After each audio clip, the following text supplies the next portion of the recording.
Kung titingnan po natin sa Bible, may isang hari na nakatanggap ng biyaya ng kagalingan.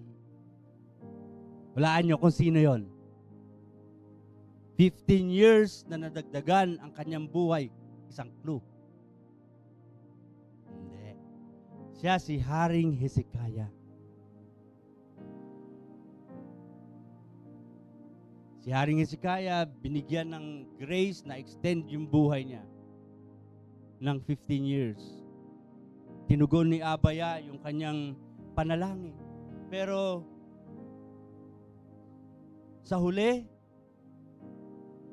parang naging downfall niya pa yung 15 years. Kasi naging dahilan yun para yung kaharian na mayroon siya at yung lahat ng mayroon sa kaharian niya ay mawala. Alam niyo po kung bakit? Dinisplay niya kung ano yung meron sa kanya. Pinakita niya sa hari ng Babylon kung anong meron sa kanya. At akala niya okay lang yun. Pero yun ang naging dahilan para sakupin sila, kunin kung ano ang meron sa kanya. Amen po ba? At sa realidad ng buhay ng tao, nangyayari po yan. Meron tayong mga nakitang halimbawaan yan. Kahit sa panahon natin, pinagmamalaki ang kung anong meron sa kanila, kayamanan, magarang bahay, maraming sasakyan. Yung akala nating okay lang, yung akala nilang okay lang, naging dahilan yon para bumagsak sila. Amen po? So, kung titingnan natin, ang sabi ng sa Kawikaan, pride comes before distraction. Pagmamalaki. Inuna yung kayabangan, inuna yung pagmamataas, marami na tayong nakitang tao na nagmamataas, nagmamayabang, nagmamalaki, at nauwi sa pagbagsak. May kasabihan nga tayo, ang mataas yung lipad, pag bumagsak, lagapak. Di po ba? So, ibig sabihin, totoo ang salita ng Panginoon. Totoo yung warning niya. Kawikaan, 16 verse 2 ba yun? Pride comes before distraction. So, yan ay may kaugnayan sa ating pag-aaralan ngayon. Ang pride na yan. Pero hindi yung topic natin yung pride. Magdudwell po tayo dyan sa Deuteronomy 8 verse 2. Sabi, alalahanin ninyo kung paano kayo ginabayan ng Panginoon na inyong Diyos sa paglalakbay ninyo sa disyerto sa loob ng 40 taon. Ginawa niya ito pang turuan kayong magpakumbaba at sinubok niya kayo upang malaman kung ano ang talagang nilalaman ng inyong puso kung susundin ninyo ang kanyang mga utos o hindi. Sabi rito, tinuruan kayong magpakumbaba. Amen po ba? Kasi, ano yung sabi ng Jeremiah 29 verse 11? For I know the plan I have for you. Plan not to harm you, but to give you hope and success. Kaya may warning. Dahil ang plano ni Abaya, pagpalain. Maging masagana. Kaya lang may danger yun pag nakamit na. Pag hindi, nabantayan ang puso. So, lahat yun, ayon sa plano niya. Kaya nga, ang tatalakayin po natin sa umagang ito, cover your heart with humility. Hello? Ano ba yung bumabalot sa puso natin ngayon? Ano ba yung ginagawa nating pangrap, pambalot, pantakip sa ating puso? Baka ang puso natin, imbis na humility, baka hatred, baka fear. Maraming pwede. Amen po ba? Pero ang pag-uusapan natin, cover your heart with humility. Sabi nga, humility is a spiritual covering that protects the hearts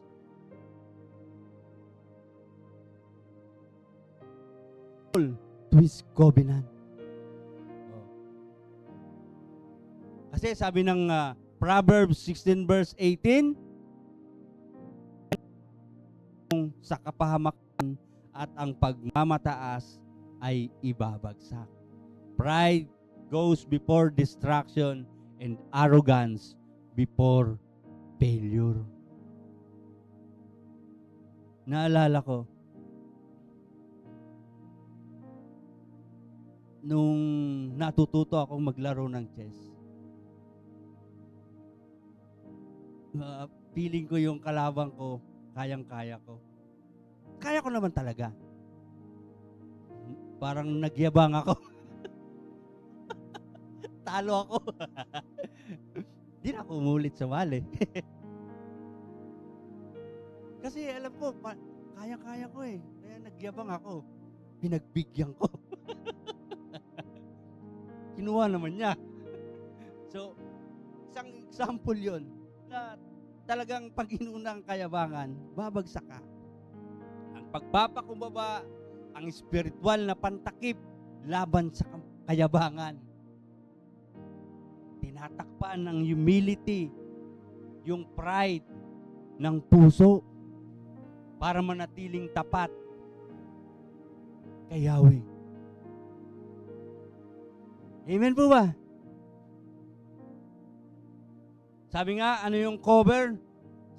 Sa Hebrew, kasa. Ikasa mo. Kasa. Ibig sabihin, takpan. Kublihan. Itago. Balutin. Ito hindi lamang simpleng pagtatakip. Hindi ito simpleng pagtatakip sa puso. Hindi ito simpleng pagtatakip, pagko-cover sa isang bagay. Amen po ba? Ito ay pagpuprotekta, pag-iingat, pagpapanatili, pagliligtas. Naalala niyo po yung ginawa ni Yeshua? Yung atonement? Di po ba?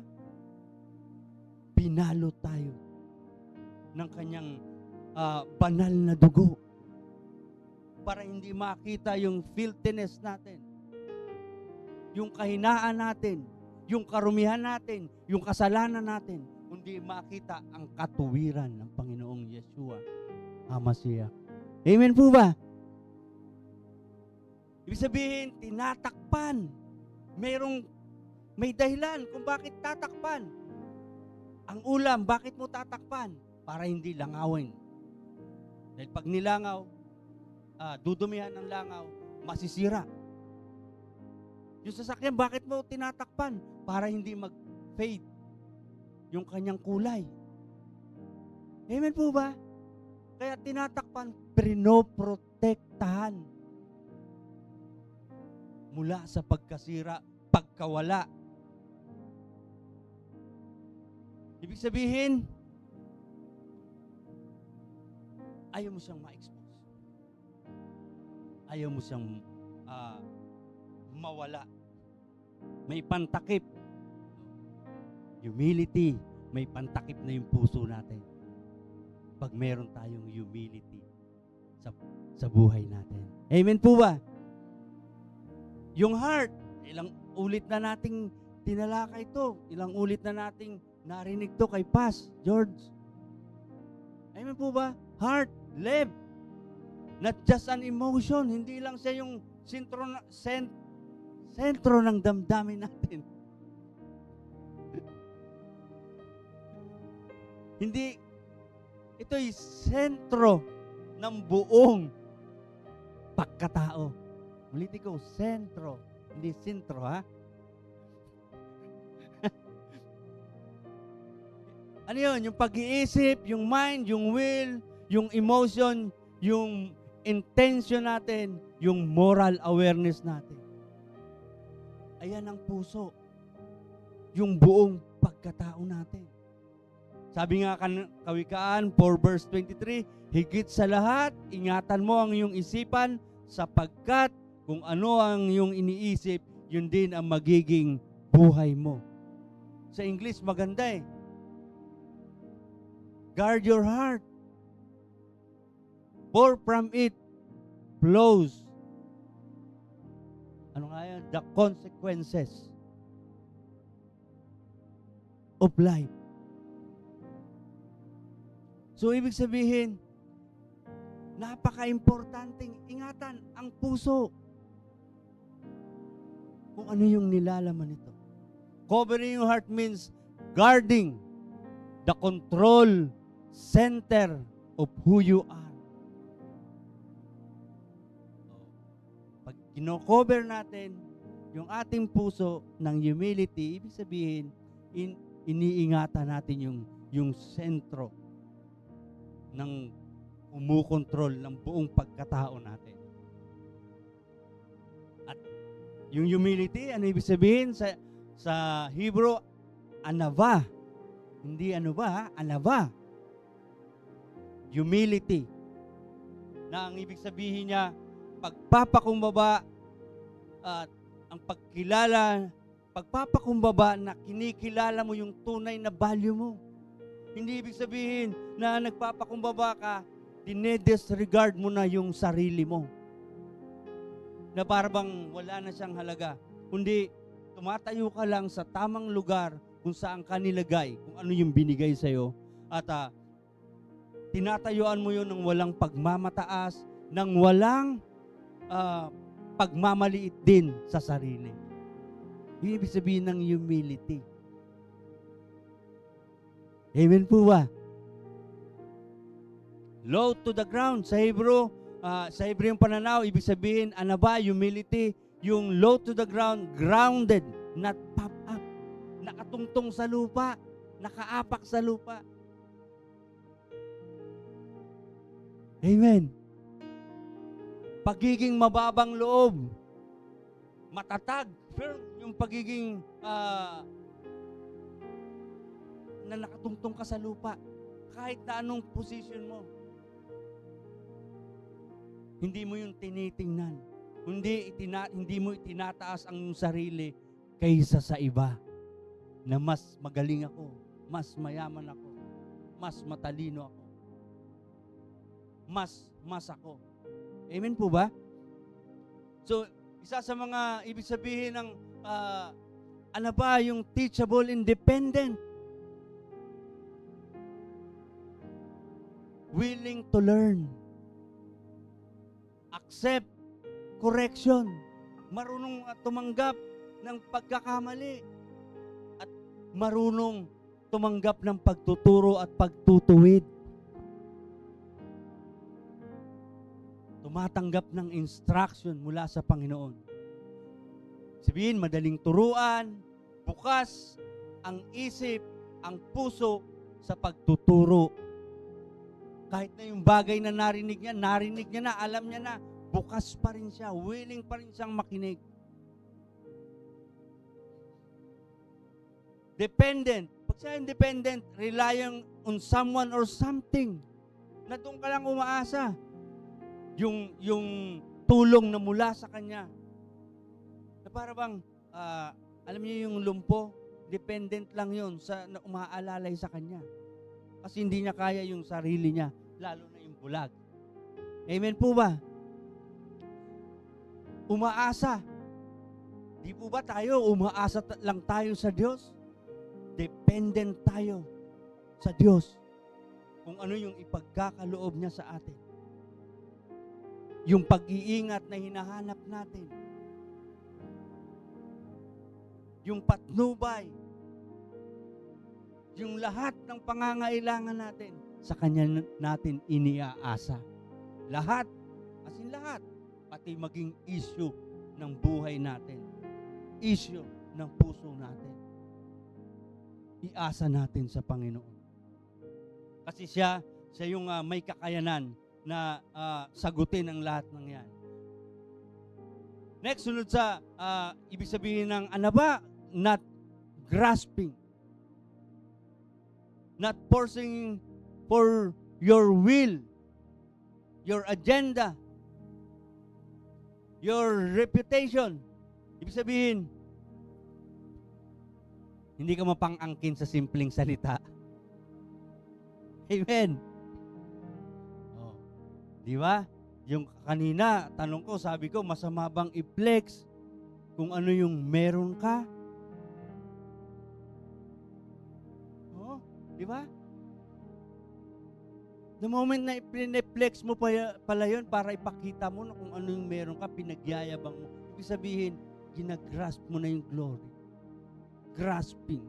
Inaangkin mo dahil sa akin. So, walang humility. So, hindi ibig po sabihin na nagpapakumbaba ay wala nang halaga yung sarili natin. Alam natin yung tunay na value natin. Pinananatili lang natin yon na walang pagmamataas at pagmamaliit sa sarili. So, humility, anaba, ibig sabihin yan, ay lakas na nasa ilalim ng pagpapasakop sa Diyos. Wow. Pag meron pala tayong humility, ibig sabihin, merong strength yung buhay natin na magpailalim sa authority ni Yahweh. Amen po ba? Walang hindi mo sasabihin na, hindi, kaya ko na. Kahit walang Diyos. Wow, napakasakit nun, napakahirap nun. Amen? So, tingnan natin. Humility begins by remembering Yahweh's leading. So, kung titingnan po natin, ito yung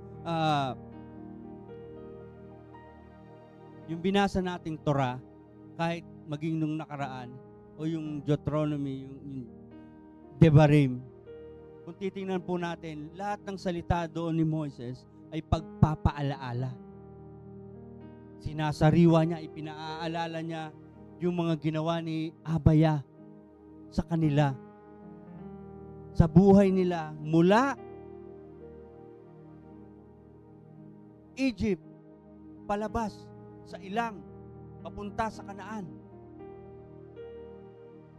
So, yun yung ginagawa ni Moises. Ipinaaalala. So, tayo nga, pagmulat ng ating mga mata, sino ba? Ano ba yung iniisip natin? Natanong ba natin, bakit buhay pa tayo nung gumising tayo ng umaga? Bakit may lakas pa tayo? Saan ba galing yung lakas? Saan ba galing yung will para tumayo ka pa? Kanino ka bumabangon? Hindi yun Nescafe, ha? Ibig sabihin, marami tayong tanong, marami tayong pwedeng i-consider na aalamin natin sino ba yung nagbukas ng pintuan ngayon para sa akin sa isang opportunity para makuha ko ang bagay na ito. Sino ba yung nag-ingat sa akin para makarating ako sa trabaho? Sino ba yung nagbigay ng wisdom para maipasa ko yung interview? Sino ba yung nagbigay ng karunungan para yung demo mukhang ordinary lang? Sino ba yung humawak sa puso ng mga taga-bantay na yon? Ang tawag ba ron? Observer. para hipuin yung puso para bigyan ka ng magandang grade. Dahil ba yun sa galing? Hindi. Sino yung nagbigay sa'yo ng pagkain sa araw-araw? So ilan lang yan sa mga tanong na mula paggising natin, pagpikit natin ng ating mga mata, iisipin natin. Tatanungin natin. At maaalala natin, oo nga pala. Hindi sa ganang aking kakayanan, hindi sa ganang aking lakas. Ang lahat ng palayon dahil mayroon akong Diyos. Amen. So maaalala natin, Diyos pala yung nagbigay. Ginawa pala yun ng Diyos sa aking buhay.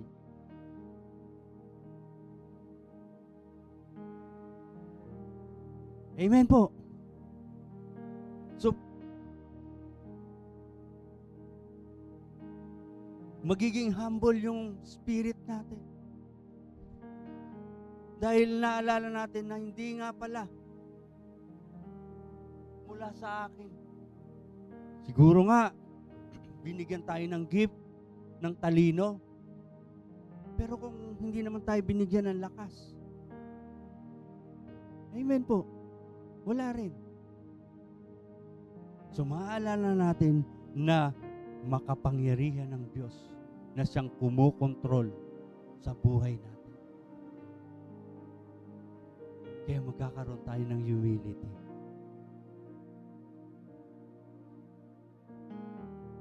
Kaya nga po, yung pag-alaala sa mga ginawa ng Diyos sa ating buhay ang magpipigil sa ating sarili para magmalaki.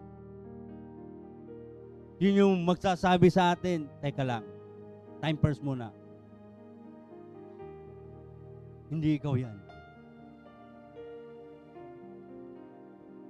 Hello. At pag nakalimot naman tayo, magbabago yung kwento. Pag nalimutan natin, hindi natin naalala ang ginawa ng Diyos sa buhay natin, iba na yung kwento. Bakit may iba? Kasi ipagmamalaki na natin ang ating sarili. Ipagmamalaki na natin. Ako yan.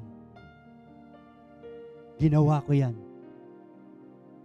Lahat yan mula sa akin. Aangkinin na natin ang karangalan. Aangkinin na natin ang papuri.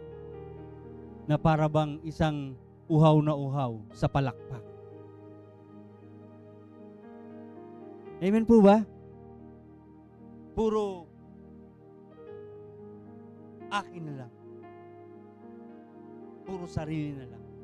Sentro ng tagumpay.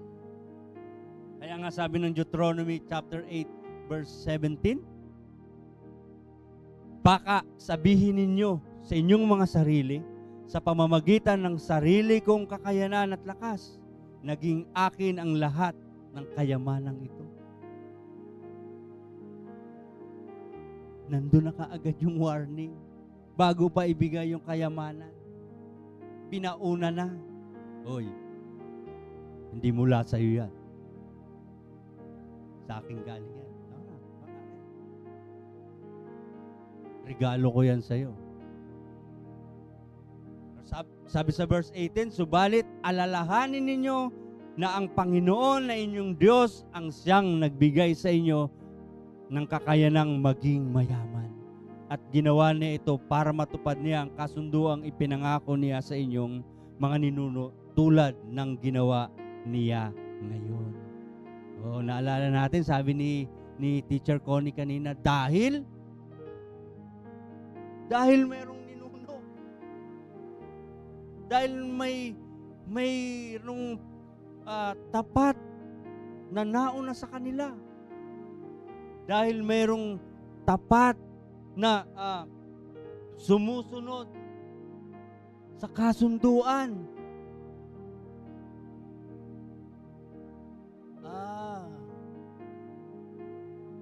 Kaya pala maaalala mo. Sayang, akala ko akin na ang tagumpay. Amen po ba? Sabi nga ng Salmo 103 verse 2, pupurihin ko ang Panginoon at hindi kalilimutan ang kanyang kabutihan. Sa gitna ng tagumpay, sa gitna ng lahat ng bagay na masagana na ipinagkakaloob sa atin ng Panginoon, o kahit man, ano pa ang ibigay niya sa atin? Ang sabi ng Salmo 103 verse 2, pupurihin ko ang Panginoon at hindi kalilimutan ang kanyang kabutihan. Amen po ba? Sabi nga ng Panaghoy 3:22 verse 23, pag-ibig mo Yahweh ay hindi nagmamaliw, kahabagan mo'y walang kapantay, ito'y laging sariwa bawat umaga, katapatan mo'y napakadakila. So wala tayong ipagmamalaki. Wala tayong ipagmamataas.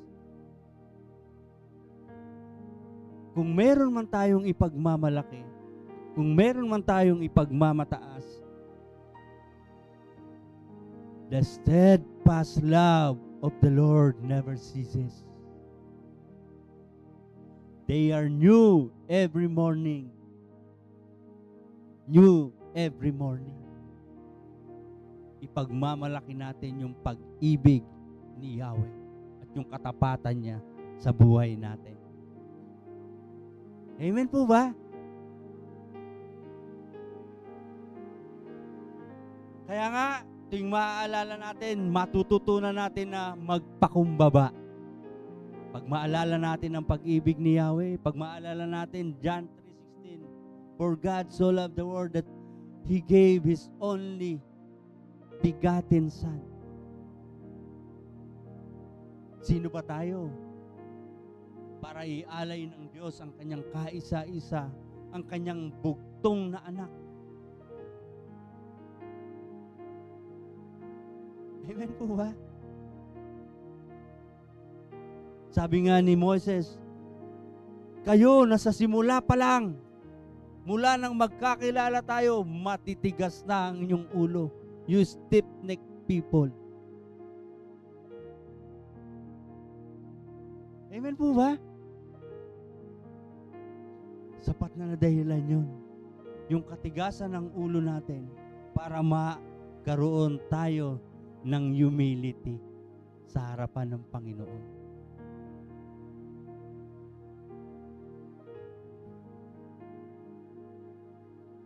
Sabi nga ng John 15:5, ako ang puno ng ubas at kayo ang mga sanga, ang mananatili sa akin at ako sa kanya ang siyang magbubunga ng sagana. Kasi sapagkat wala kayong magagawa kung kayo'y hiwalay sa akin. So ano yung ibabrag natin? Ano yung ipiplex natin? Kung ang buhay natin hiwalay sa Panginoon, ano yung sense? Hindi, for memory lang naman yun eh. Okay. Sige. Amen po ba?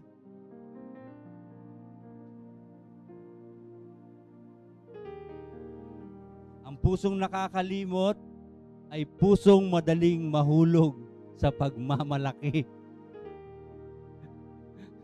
Amen po ba? Pag nakalimutan natin ang pag-ibig ng Diyos, meron na tayong pusong magmamalaki.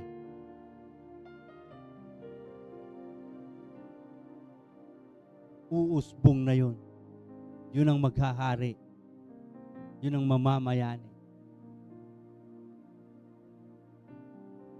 Kaya nga kailangan nating nakatago yung puso natin.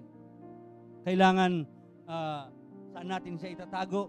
Sa kanyang salita. Diba? I have hidden your word in my heart that I may not sin against you. Sabi ni Haring David, create in me a clean heart. Oh God, and renew the right spirit within me. Kas, nagagaya na ako kumanta sa'yo.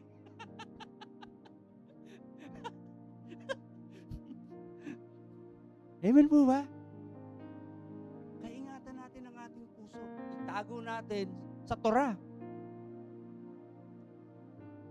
Para hindi tayo mahulog sa pagkakasala. Para hindi tayo mahulog sa pagmamatayog. Sabi nga ng awit 19, 100 verse 11, ang banal mong kautusan sa puso ko'y ingatan upang hindi magkasala laban sa iyo kailanman. At sabi sa Deuteronomy 6 verse 6, ang mga utos ni Yahweh itanim ninyo sa inyong puso at sa mga susunod na verse, sabi ron, ituro, pag-aralan, ipulupot sa kamay, ipulupot sa noo. Isulat sa mga hamba, isulat sa mga tarangkahan. Ganun pala i-secure yung puso sa salita ng Panginoon. Kailangan lagi mo siyang nakikita. Kaya kailangan lagi itong nagdadala ng reminder sa atin. Kailangan lagi mo siyang maaalala. Sabi ni Teacher Connie, hindi yung gadget, cellphone ang bahagi ng katawan natin.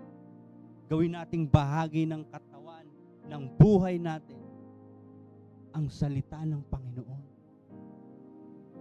Amen po ba? So, pangalawa,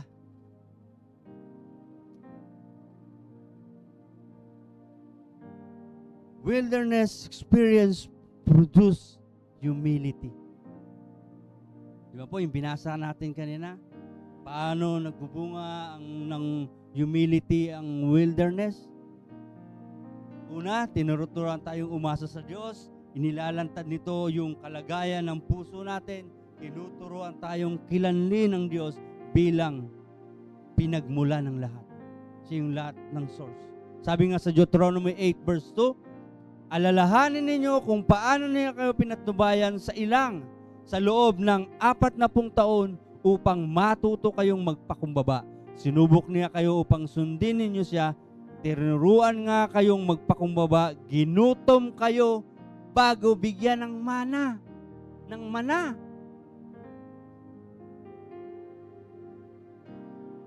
Kaya pala, huwag tayo matakot sa gutom.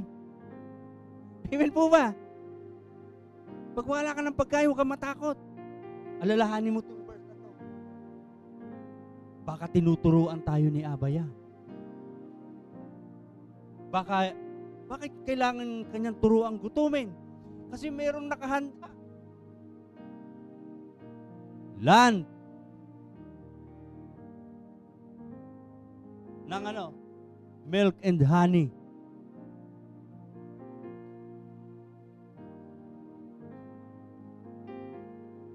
Amen ba?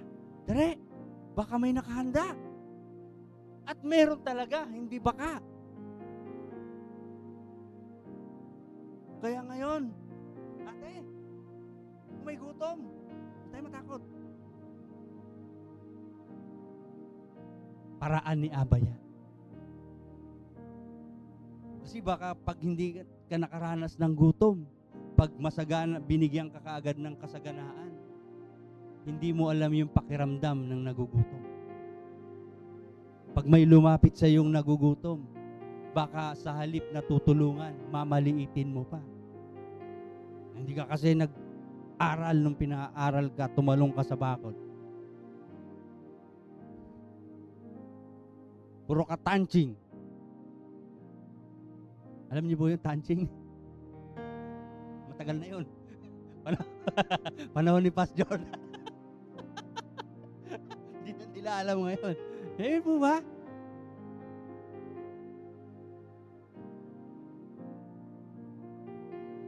Tinuruan, isang pagkain hindi nyo kilala, hindi ninyo kilala ni ng inyong mga ninuno.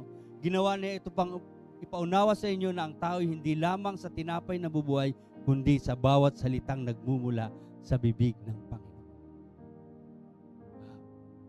Kaya pala. Kasi pag masagana na tayo, hindi na natin kailangan ng salita ng Diyos. Hindi na natin babalikan. Kasi magmumukhang lahat ng bagay solved na. Ano lang ba kasi ang problema ng tao? Pagkain, tubig, tirahan, damit. So pag meron ka na ng lahat ng yon, ano pang sense na alalahanin mo ang Panginoon? Kaya nga, itinuturo na kaagad. Ipinaaalala na kaagad. Hindi lang sa tinapay nabubuhay ang tao. Ano yung mas importante? Yung salita ng Panginoon. Yung salita ni Yahweh. Si Yeshua. Tinuruan tayong umasa sa Diyos. Sa ilang, alam naman natin, walang sapat na pagkain doon. Walang, yung tubig nga nila, kailangan pang pagsalitaan ni Moises yung bato. Kailangan hampasin pa yung bato. Pero ang magandang balita, naglalabas ng tubig. Napaka-espesyal ng kanilang iniinom. Lalo ng kinakain nila, mana from heaven. Ayaw mo pa? Amen po ba? Kaya wala yung lahat ng bagay. Minsan ganun lang yun. Inaalis sa atin ang lahat ng bagay na sa tingin natin priority ng buhay natin, source ng mga pangangailangan natin. Bakit? Para matuto tayong umasa sa Diyos. Amen. Panginoon, kung kailan naman sumusunod ako sa iyo, saka naman, yung Israelita, hello. Kung kailan sila pinalaya, sa kanila naranasan yung gutom. Sa Egypt, masagana sila, alipin nga lang. Pero masagana. May pipino, may kamatis, may karne. So bakit natin tatanungin? Ang ganung tanong ay puso ng pagmamalaki. Kaya nga, pagka short na yung mga needs natin, para sa mga bills, para kay Judith, natututo tayong manalangin. Pag kulang yung pambaon, kulang yung pamasahin, natututo tayong magdeklara ng blessing. Saan galing yun? Sa ating Ama.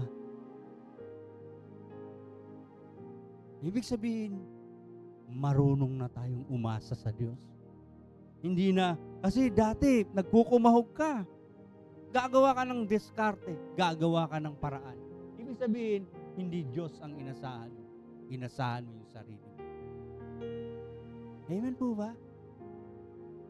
Kaya nga, ang gusto niyong ituro sa atin ng Ama na matutunan natin, siya yung provider. Yung wilderness na yan, nakaranasan ng buhay natin, matututo tayo na, hindi. Part ng buhay ko to para matuto ako na umasa sa Diyos. Kaya nga minsan may mga sakit na hindi natin alam paano. Sino yung pag-asa natin? Aasa tayo sa Diyos. Dahil sa Kanya, walang imposible. For with God, nothing shall be impossible. Yung imposible sa atin, hindi imposible sa Kanya. Ang wilderness ay lugar kung saan namamatay yung self-sufficiency at lumalago yung God, yung Yahweh, dependency natin. Amen po ba? Kaya yung experience na yan, i-appreciate. Pangalawa, nilalantad nito ang tunay na kalagayan ng ating puso. Mahirap mahirap lumagay sa isang lugar na hindi ka komportable. Mahirap malagay sa isang sitwasyon na nangangailangan. Lalo na, hindi mo alam kung sino yung lalapitan. O kung lahat na nilapitan mo na, at walang tumugon. Hindi komportabling kalagayan po yun. Hindi komportabling kalagayan yung matutulog ka tapos gigisingin ka ng patak ng ulan. Sa bagay, pag umuulan lang yun.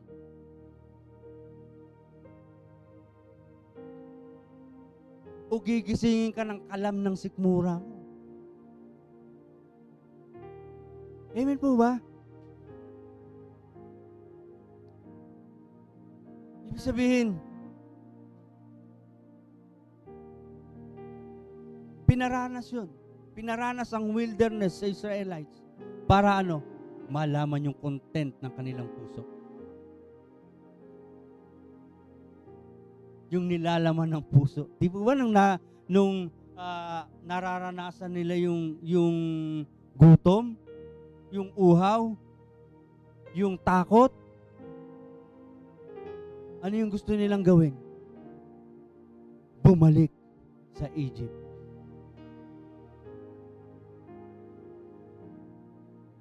Di pag bumalik, parang naging walang saysay ang pagtuturo.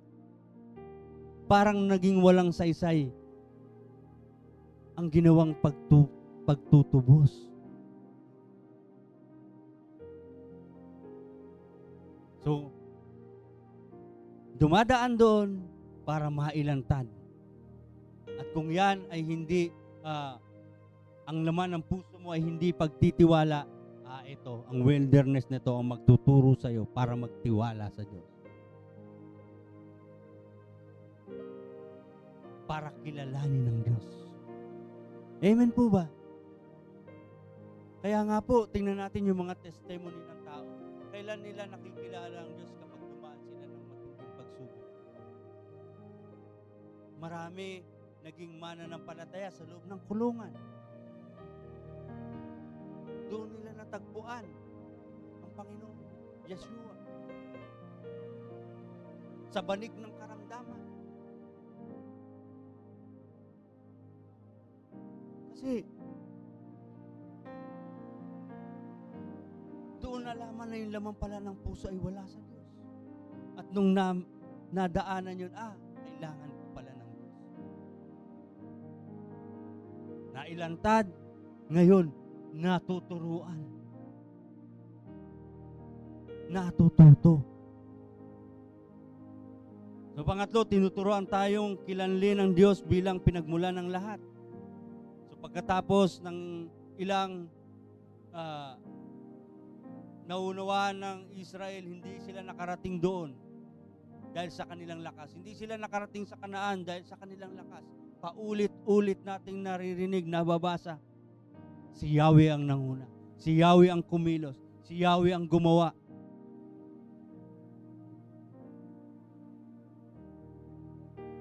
Si Yahweh ang pinagmula ng mana. Si Yahweh ang nagpabukal ng tubig. Si Yahweh yung nagpatamis ng tubig sa Maraba.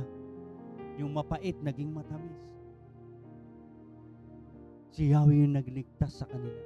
Si Yahweh yung nag-provide ng para mahati yung dagat na pula. Para makatawid sila sa tuyong lupa. Si Yahweh yung nagpahinto ng Jordan River para lalakad sila sa ilog nang hindi nababasa yung kanilang mga paa. So yun nga, ibig sabihin, sasabihin natin, salamat Ama sa katapatan mo. Salamat sa experience. Natutunan ko magtiwala sa iyo. Kaya nga, hindi lang pasasalamat ang maibubuka ng ating bibig, kundi yung experience natin na yan, nagbubunga ng pagpapakumbaba sapat yung karanasan na nadaanan natin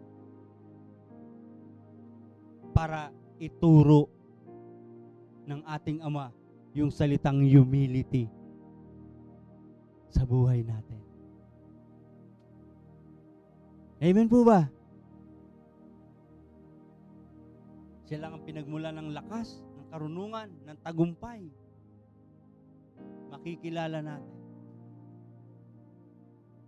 Kundi sa pamamagitan niya. Wala rin tayo. So, pangatlo, humility covers the heart during testing. So, ang pagpapakumbaba ay isang spiritual na pantakip. Hindi lang sa pagmamalaki, kundi sa panahon na ang buhay natin ay dumadaan sa pagsubok. Nandiyan yung panganib. Dahil yung hindi komportabling buhay. Hindi lang ang pagiging masagana ang mapanganib, kundi pati yung hindi komportabling buhay. Nagiging paraan yon. Bakit? Pag hindi komportable yung buhay natin, pag feeling natin hindi sapat ang meron sa atin, diyan nagsisimula yung reklamo natin sa Panginoon. Di ba? Yung mga Israelita, paulit-ulit yung reklamo nila. Akala natin okay lang ang nagre-reklamo. Akala natin okay lang yon. Paulit-ulit. Pero nagiging paraan yon para ipakita natin na sa pamamagitan ng mga pagre-reklamo natin na, ay, wala kaming tiwala sa iyo, Lord. Sabi mo, pag kinilala ka namin, sasagana ang buhay. Sabi nung nag-share sa amin. Kaya naniwala naman kami. Pero bakit ganon? Ibig sabihin, nawawala yung trust. Nawawala yung paniniwala natin na may kakayanan nga si Yahweh. May kakayanan si Yeshua na ipagkaloob ang lahat ng bagay na kailangan natin. Hindi lang tiwala ang nawawala. Kasi pag nawala yung tiwala, ano yung kasunod nun? Paglayo. Lalayo na tayo sa Diyos. At ang paglayo, ano yan? Pagre-rebelde sa Diyos. Ang pagtalikod sa Diyos ay pagre-rebelde sa Kanya. Sabihin nun, ayaw mo sa Kanya. Kaya tumatalikod. Kaya nga, yung humility, sabi niya, covers the heart during testing. Kasi magkaugnay yung testing at yung kababaan ng loob. Ang kababaang loob sa panahon ng pagsubok. Kasi malaking tendency na sumuko tayo pag dumaan ng pagsubok or magmalaki. Ako na lang ang gagawa ng paraan. Iaahon ko ang aking sarili. Amen po ba? So kaya nga, ano yun? Dahil nilantad na yung kalagayan ng puso natin. Ngayon, nung nailantad, huhubugin naman ni Yahweh. Ayon sa dapat nitong kalalagyan. Pinoprotektahan ang puso laban sa pagrereklamo. Ang nagmamataas na puso pag dumaan sa testing, pag dumaan sa pagsubok, tingnan niyo po ito, yung puso na nagmamataas, pag dumaan sa pagsubok, sasabihin niya, bakit ako, Lord? Ang dami namang iba dyan. Bakit nangyayari sa akin to? Sumusunod naman ako sa'yo. Amen po ba? Dedepensahan niya kaagad ang sarili niya sa harapan ng Panginoon. Yan ang larawan ng pusong nagmamataas. Bakit ako? Pero yung mababang kalooban, alam niyo po, ano yung sasabihin niya sa panahon ng pagsubok? Ama, maraming salamat. Hindi ko kaya to, pero kasama kita.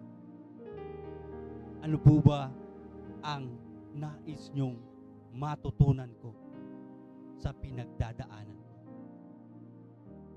Amen po ba? Parang napakahirap naman gawin nun. Totoo, mahirap naman po kasi. Talaga. Nasa gitna ng pagsubok, hanapin mo yung aral.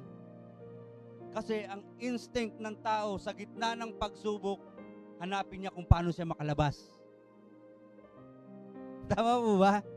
Hanapin niya kung paano siya makalagpas sa kanyang kinalalagyan. Sabi ng awit 34 verse 1, sa lahat ng pagkakataon, si Yahweh ay aking pupurihin. Pagpupuri ko sa Kanya ay hindi papatigilin.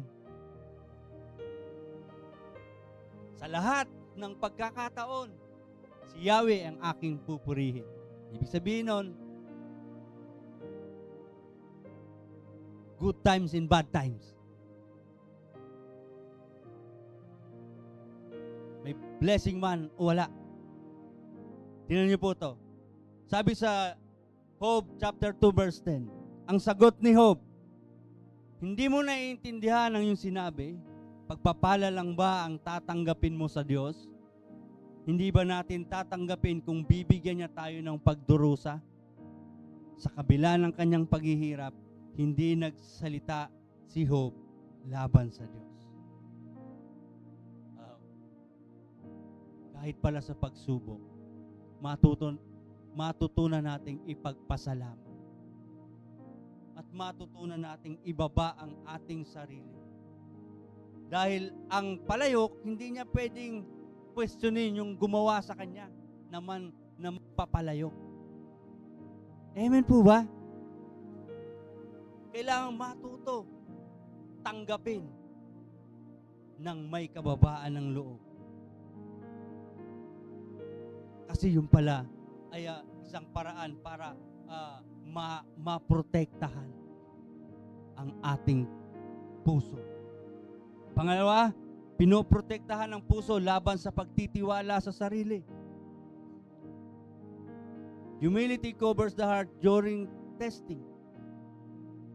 Kasi sa pagsubok, pagka feeling mo walang ginagawa ang Diyos sa buhay mo, ikaw na yung tatayo.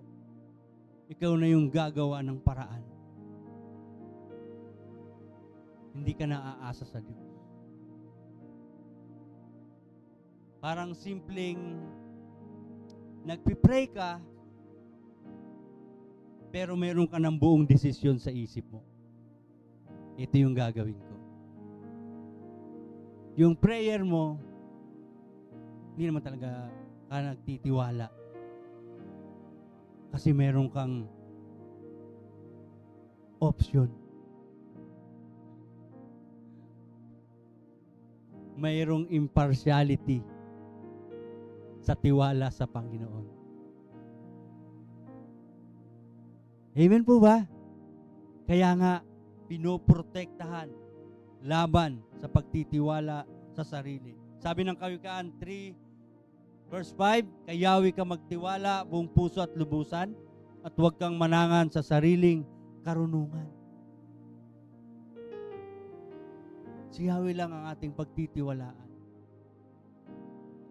Sa Kanya lang tayo aasa sa gagawin niya. Pangatlo, pinoprotektahan ito ang puso laban sa paglayo sa Diyos. Job 1:21, ang sabi niya, hubad akong lumabas sa sinapupunan ng aking ina, hubad din akong babalik sa lupa. Si Yahweh ang nagbigay, si Yahweh ay rin ang babawi. Purihin si Yahweh. Ano man ang sitwasyon ng buhay, ano man yung pagdaanan natin, pag naalala natin ang Panginoon, hindi magiging sapat na dahilan yon para lumayo tayo sa Kanya. Pag naalala natin ang kabutihan ng Panginoon, hindi sapat ang lahat ng dahilan, anumang mga dahilan, para lumayo tayo sa Panginoon. Amen po ba? Kaya nga sa verse 22, ano yung sabi nun? Sa kabila ng mga pangyayaring ito, hindi niya sinisi ang Diyos. Kaya't hindi siya nagkasala laban sa Kanya. Ang mga negative ng buhay natin, hindi yan ang konklusyon para talikuran ng Diyos o para mawala ng pagtitiwala sa Kanya o para hanapin ang ating sarili sa gitna ng magulong mundo. Hindi yung dahilan para do it yourself. Walang DIY sa pananampalataya sa Panginoon. Amen po ba? Hindi po pwede na ang solusyon ay paglayo lagi. Sabi sa Revelation, sino yung unang nasa dagat-dagatang apoy? Revelation chapter 22. Sino yung una? Yung mga duwag. Ang pagtalikod sa pagsubok ay pagre-rebelde sa Diyos. Ang pagtalikod sa pagsubok ay tanda ng karuwagan. Takot na tayong humarap. Dahil hindi na tayo nasanay. Pero bahagi ng buhay ang pagsubok. Bahagi ng pagiging matatag na pananampalataya ang wilderness. Amen po ba? Paglago yun. Pag napagtagumpayan natin. Number 4. Humility keeps the heart under Yahweh's covering. Humility keeps the heart under Yah's covering. Kapag ang puso natin nagpapakumbaba, nananatili ito sa ilalim ng pangangalaga, pagkalinga, paggabay ni Yahweh. Alam niyo po ba naalala niyo po yung kwento ng halibughang anak? Sa Lucas chapter 15, 11 hanggang 32, naalala niyo po yung kwento? Ano yung sabi ng bunsong anak? Ibigay mo sa akin ang aking mamanahin. At nung binigay na, ano yung ginawa niya? Ibinenta niya, ginawang pera. At anong ginawa? Nagpakalayo. Hindi lang nagpakalayo. Winaldas. Ibig sabihin ng winaldas, nagpasasa sa buhay na para bang wala ng bukas. Kasi ano yun? Ano yung akala niya? Akala niya okay na yung may mana. Akala niya yung meron siyang lahat ng bagay na nahingi niya, nakuha niya, para maging sapat na, para mag-enjoy ng buhay.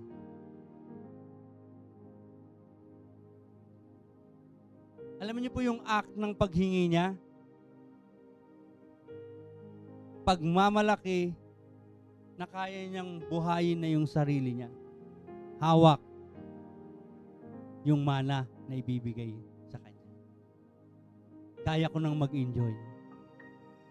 Kahit wala ang source ng lahat ng ito. Parang ganun lang yung buhay. Amen po ba?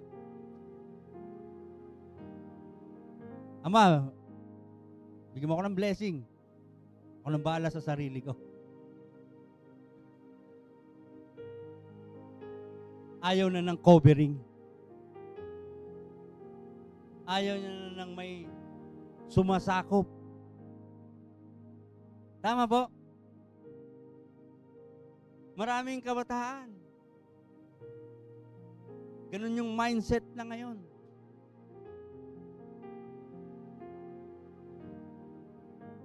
Ganun na yung takbo ng isip. Maging independent. Ma-disconnect sa source, sa kanyang pinanggalingan.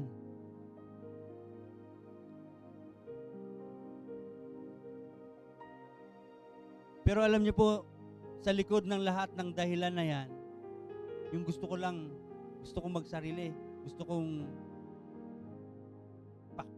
tumayo sa sarili ko, malaki na ako. Alam niyo po ba kung ano yung mga nakatagong dahilan na mahirap tanggapin? Pero yung katotohanan ay katotohanan. Ayaw nang narirendahan. Ayaw nagpapaturo. Ayaw nagpapatuwid. Ayaw nang dinidisiplina. Ayaw nang pinakikialaman.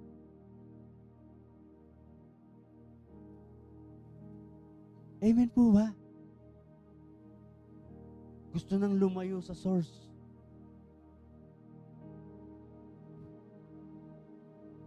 Gusto nang wala nang nagko-cover sa kanya. Sa church, ganun din lang. Itatago sa hindi na yan sapat na pagkain ng aking kaluluwa. Kaya magpapaalam na kay pastor. Amen po ba? Pero ano yung motibo sa likod ng dahilan? Ayaw nang magpasakop kay pastor. Kasi gusto niya siya na yung sasakop. Siya na yung maglilid. Siya na yung masusunod.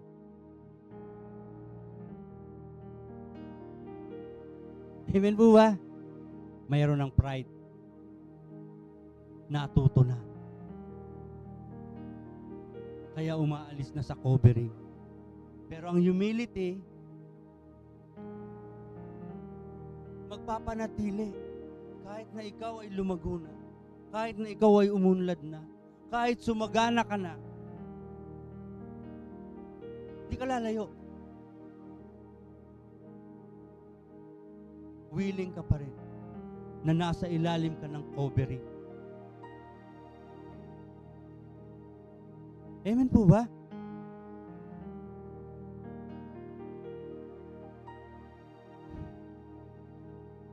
Sabi ng Micah 6 verse 8, itinuro na niya sa iyo kung ano ang mabuti.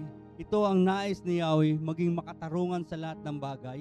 Patuloy mong mahalin ang iyong kapwa at buong pagpapakumbaba sumunod sa iyong Diyos. At kung nananatili tayo sa ilalim ng pagkalinga ng Panginoon, hinaharangan nito yung pride. Pinapatay nito yung pride. Nananatili yung covering. Pride ang magtatanggal ng covering ng Panginoon sa ating buhay. Pero humility ang magho-hold nito. Dahil kung may mababang kalooban ng ating puso, anuman ang ating marinig, anuman ang ating pagdaanan, mananatili tayo. Sabi nga ng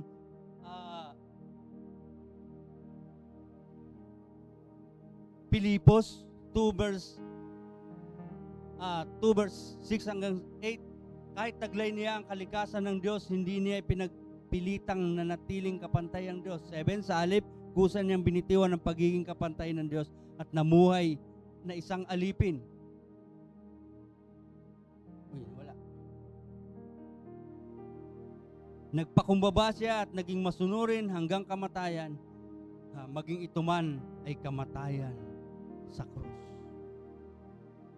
Yeshua is the best in the ultimate example of humility. Amen po ba? At ang aim natin is to be like Yeshua. Paano kung nagmalaki si Yeshua? Diyos din naman ako eh. Diyos ako. Bakit kailangan niyo akong ipako? Nilikha ko lang.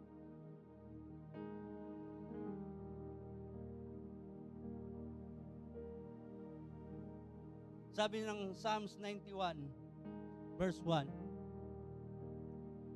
ang naghahangad ng pagkupkop ng kataas-taasan, 2, makapagsasabing, Yahweh, mukat. Hindi tayo maghahangad ng pagkupkop ng kataas-taasan. Hindi tayo maghahangad ng pagkupkop ng Diyos kung punong-puno ng pride, kung walang humility ang buhay. Amen po? Kung walang pagpapakumbaba sa ating sarili. Kaya nga, si Yeshua yung matututunan na. Siya yung aim ng buhay natin na gayahin. Kasi siya yung Torah na nagkatawang tao.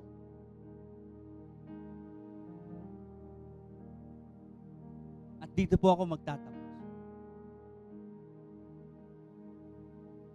Dito natin tatapusin. Araw-araw nating alalahanin ang katapatan ng Diyos para hindi tayo mahulog sa pagmamalaki.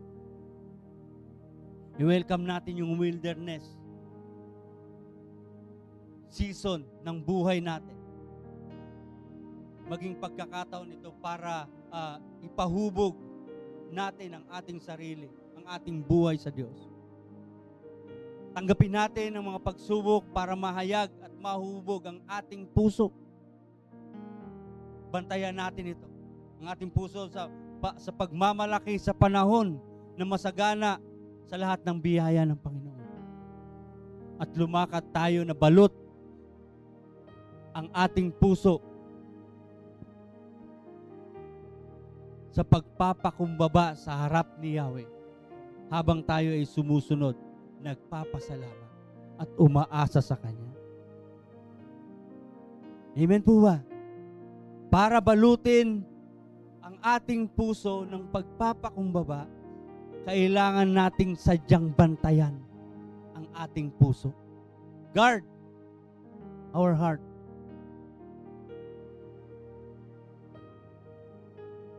Puso, isip, naisin, kalooban, damdamin, buong tayo. Dahil mula sa pag-asa at pagdepende ng ating buhay sa Panginoon, mahalin at tanggapin natin ang pagtuturo at pagtutuwid.